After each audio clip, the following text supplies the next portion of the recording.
আসসালামু আলাইকুম। সুরাইজ কিচেন চ্যানেলে সবাইকে স্বাগত জানাচ্ছি আর নতুন একটা ভিডিও দেখার জন্য। আমি আজকে বানাবো জলপাইয়ের টক ঝাল মিষ্টি আচার। আর এখন তো শীত প্রায় পড়েই গিয়েছে, আর বছরে এই সময়টাতে বাজারে প্রচুর পরিমাণে জলপাই পাওয়া যায়। আর সেই জলপাই দিয়ে কীভাবে খুব সহজে আচার তৈরি করে সারা বছর সংরক্ষণ করতে পারবেন এমন একটি রেসিপি আপনাদের সাথে শেয়ার করব। আশা করি ভিডিওটি আপনাদের ভালো লাগবে। এখন আমি জলপাইয়ের আচার তৈরি করার জন্য চুলাতে একটা কড়াই বসিয়ে তাতে পর্যাপ্ত পরিমাণে তেল দিয়ে দিয়েছি। এখন 5টা শুকনো মরিচ আর কিছুটা রসুন তেতো করে দিয়ে দিয়েছি। এখন কিছুক্ষণ ভেজে নিব। আমার এই ভিডিওটি কিছুদিন আগের করার, তখন বাজারে কেবলমাত্র জলপাই ওঠা শুরু করেছে। আর আমি যেহেতু ভীষণভাবে আচার প্রিয় মানুষ, তাই জলপাই ওঠার সাথে সাথেই আমি কিছু আচার বানিয়ে রেখেছিলাম। আর আমার আচারটা এতটাই মজা হয়েছিল যে সেটা শেষও হয়ে গিয়েছে। এখন আমি তেলের মধ্যে 1 চামচ গোটা পাঁচফোড়ন দিয়ে ভালোভাবে নেড়ে চেড়ে নিব। এখন আগে থেকে লবণ আর কিছুটা হলুদ দিয়ে সিদ্ধ করে রাখা জলপাইগুলো তেলে দিয়ে দিব। এখন ভালোভাবে নেড়ে চেড়ে ভেজে নিব। জলপাইয়ের আচার বানানো কিন্তু অনেক ধৈর্যের ব্যাপার, কেননা আচার বানানোর ক্ষেত্রে জলপাইগুলোকে ভালোভাবে বাছতে হয়।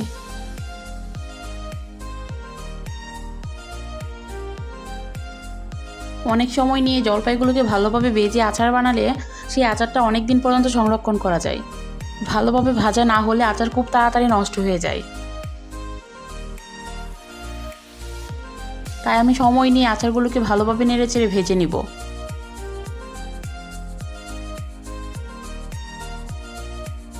দেখেন আচারে কালার আসা শুরু করে দিয়েছে।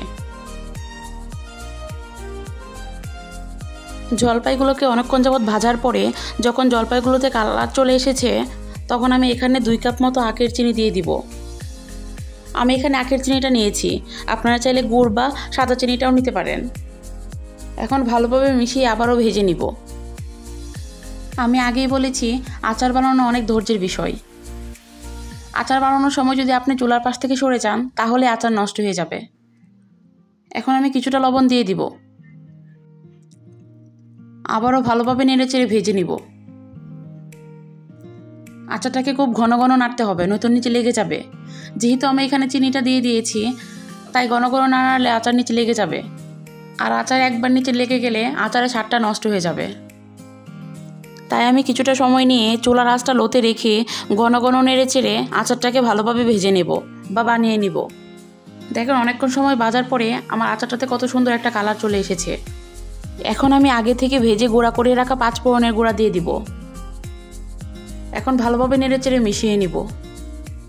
এই মশলাটা আচারে সুন্দর একটা কালার আর ফ্লেভার তো আনবেই, সাথে সাথে আচারের স্বাদ অনেক গুণ বাড়িয়ে দিবে।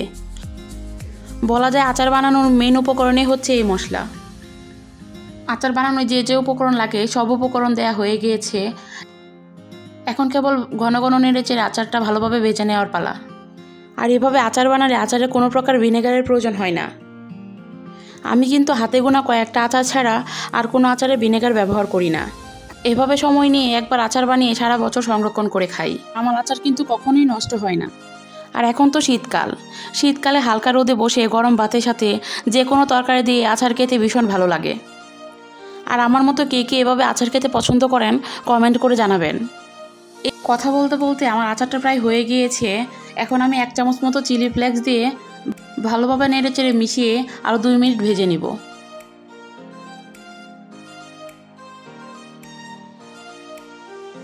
এভাবেই 2 মিনিট নেড়ে চেড়ে রান্না করে নামিয়ে নিলে রেডি হয়ে যাবে টক ঝাল মিষ্টি জলপাইয়ের আচার। দেখেন আমার আচারটা দেখতে কতটা লোভনীয় হয়েছে। এই আচারের তেল দিয়ে মুড়ি মেখে খেতেও কিন্তু অসম্ভব ভালো লাগে। আর কোনো কিছু খেতে ভালো না লাগলে আলু সিদ্ধ ভাত করে আচারের তেল দিয়ে মেখে খেয়ে দেখবেন, মুখের রুচি ফিরে আসবে।